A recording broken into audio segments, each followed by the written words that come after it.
Joining me is Louise Elliott, business consultant and Hobart City Councillor, and Will Kingston, host of Australiana, a weekly podcast from the Spectator on politics and culture. Will, for a movement that says about love and compassion, please explain the hate and abuse.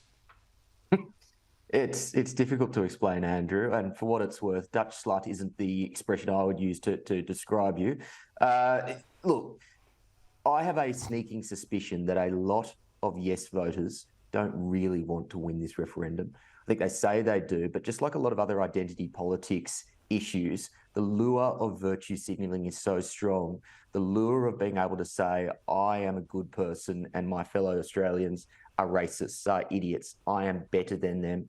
Perhaps on a subconscious level, I think they genuinely believe that it is better to be as part of a losing group, as long as I can say I'm a better person, than to actually do the harder work of making practical change happen in a really difficult policy area like Indigenous Affairs. I think that ultimately is what this comes down to, that it's just much more fun to abuse people than to do the hard work of persuading, to do the hard work of bringing people on a journey. But that's really what was needed from the Yes campaign, and we're not seeing it.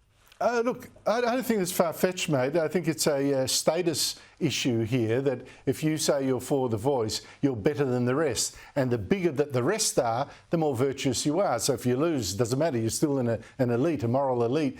But Louise, the argument that Nazis are also against the voice, so you should be voting for it, what's your response to that?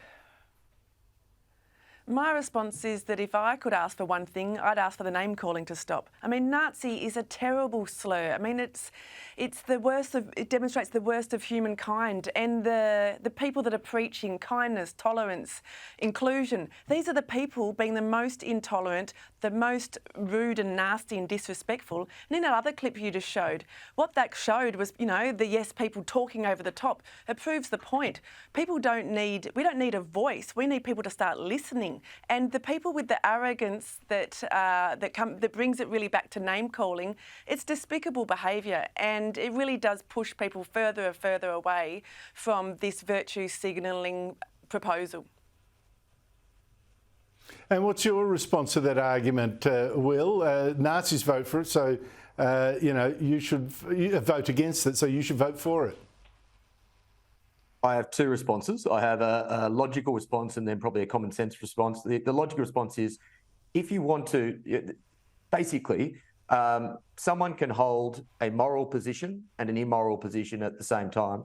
Furthermore, you can get to the right position for the wrong reasons. That's probably the logical or philosophical way of responding to this nonsense argument, but probably the common sense way of responding to this nonsense argument is say, this is just absolute rubbish, Andrew, and anyone who throws this sort of nonsense out there should grow up.